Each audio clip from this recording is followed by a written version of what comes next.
angst? Is there stress? How would we describe the Trent Williams situation? I do want to put this face on it for people. The Niners have 10 days. I heard the guys earlier being like, this isn't going to drag into camp, is it? No, it's not. The Niners, from a financial standpoint, my opinion, I believe they've got 10 days to do this. A $10 million roster bonus is due in a week and a half. 10 days from today. You're not figuring it out by then. You're not giving Trent Williams $10 million and then being like, okay, now we're going to trade you. Like, no. This isn't even about the cap. This is just about good old-fashioned who holds the money. This is just monopoly. That's it. And they've got 10 days to do this. I firmly believe they will, but whenever this stuff comes up, there's always a little fan angst, pressure, stress, and then that brings with it the unknown, which causes anger. I hear a lot of, come on, Trent, just be a team player. Which is funny because if you understand the game that's being played, you're just telling Trent, because he has $230 million, that he should not get the money from someone who has $200 billion.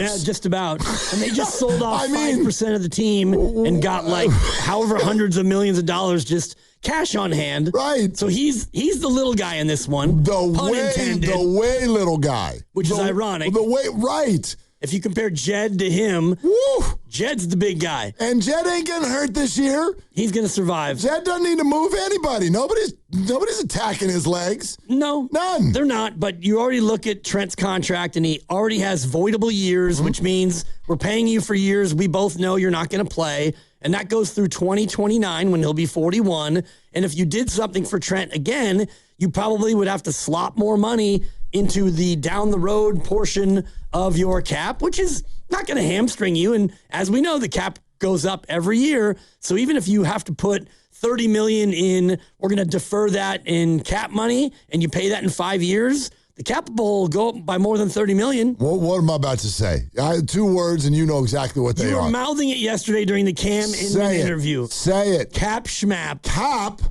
schmap. Cam Inman yesterday was saying, don't worry about the cap. There is no cap. There's no, and you're over there grinning. Cap.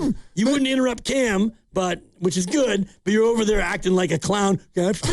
Look at me. And you made me look because I was looking down. Yep, I waved to you. I'm like, hey, Dibs. Finally, I'm like, Dibs, right. Cap schmap. Cap schmap, Dibs. I knew what was happening, and finally I'm like, all right, go ahead. But you're right. Yeah, actually, let's hear that. Cam Inman yesterday on the Trent Williams situation. I don't think I've met or seen a savvier businessman in the NFL. I've been covering for 25 years, savvier than Trent Williams, who understands his leverage, understands how the business works. When he signed his contract 2 years ago, it was a 3-year deal, right? So he knew going into this year he'd have to rework his deal because players of his stature just don't play out a deal with no guaranteed money. So, and the Niners surely understand that too. And right now they're jostling in terms of contract talks. And the report today that the Niners are willing to trade him, they're willing to trade anybody. They've always said that. It's just what is he going to fetch? Can Trent Williams get you 2 first-round draft picks? Would that make you part with him rather than pay him another year of $30-something million? You know, that's something that they'd have to decide. I don't expect him to leave. Obviously, they're not going to outright release him. That would be foolish because they can get something for him. Is somebody going to be willing to trade away 2 first-round picks for him? Well, look at the Raiders just gave a center $81 million contract that's essentially fully guaranteed for 3 years. That's a stupendous amount of money. And I don't think the Niners would, give Trent Williams a 3-year, $80 million guaranteed contract. But heck, if I'm him, I'm asking for 3 years, $100 million guaranteed because he plays a much more premier position where the Niners don't have a ready-made backup to go in and replace him. Okay, so that's Cam Inman, and then here's Adam Schefter today on the Pat McAfee show on the situation. Trent Williams, first of all, they have been discussing a new deal. And so on Saturday, when he wants a certain amount of money, the Niners say to him, hey, look, you think you're worth that money, and we can't reach this agreement. If you want to go find that from another team that will then give us back the value of like a first-round draft pick because you want all this money, then we're willing to listen. but the 49ers aren't shopping him, and he's not expected to be traded. Now, could something materialize? Sure, something always could, but I don't think that that's probably a realistic option, and it's more along the lines of them placating him, say, go ahead and see if you could find somebody willing to pay you that and take care of them at the same time. That's a tough doubleheader to satisfy. Okay, so did everybody grab that? I find this very educational.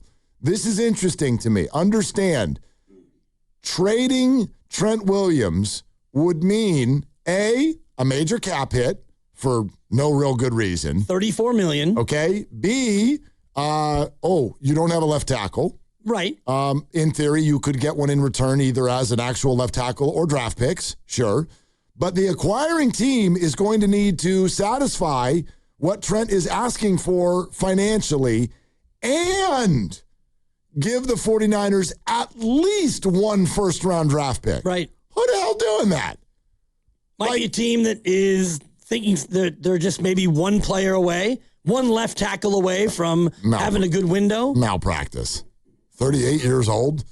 I'm going to extend somebody into 2 or 3 years at 38 years old and give up that kind of draft capital. Nobody's doing that. Nobody's doing that. And the same way when you say, well, the 49ers, they could move Trent Williams. No, they can't. They're not doing that. Why would they take a huge cap hit and then not have a left tackle? I try my best to look at these situations and go, okay, what makes sense for the two sides? And the only thing that makes sense is that y'all figure this out. And the only reason it hasn't been yet, I think, is because we haven't reached the deadline yet. No deadline, exactly. And you talked about 10 days from now, a roster bonus needing to be paid, and they're going to pay that money, but they'd rather have that be a part of the new deal and give him whatever he's going to get as a signing bonus again, probably, $35 million. Cam was talking about 3 years and $100, if it's that, and 45 of that is guaranteed. Then you give him a lot of it in the signing bonus, because one thing the Niners do have is a lot of cash on hand. David Lombardi will join us here in about an hour. He's really good with this stuff, the numbers and how it might work. But I would say it's a 99% certainty that they work this out. They're not going to drag it past the deadline and pay him $10 million. It's going to happen within the next 10 days, but there is a small sliver of a chance that they do trade him. But it's a small sliver. Yeah, I mean, like Adam said, something could develop. That's always a possibility. But I definitely wonder where everybody is at on this one, because you hear from a lot of fans about ideas of, look, whoa, I mean, he obviously is getting old. There's an injury risk. Have the 49ers done the right thing here? I think is a fair question to ask, because they don't have another option. And 2 years ago, they probably thought he was going to retire by now. So why don't they have another option? Maybe it's because they got into the year and went, oh, he's still playing really well. They probably asked him, you want to play beyond this year? Yeah. Okay. Well, we're probably going to. But there are other reasons, too, and we can get into exactly how you go about getting a really good left tackle, because you usually don't just wait until the 30th pick and just snack one up there. It usually doesn't go that way. Usually not, unless it's a deep draft for left tackles, which this one is. Allegedly. Right.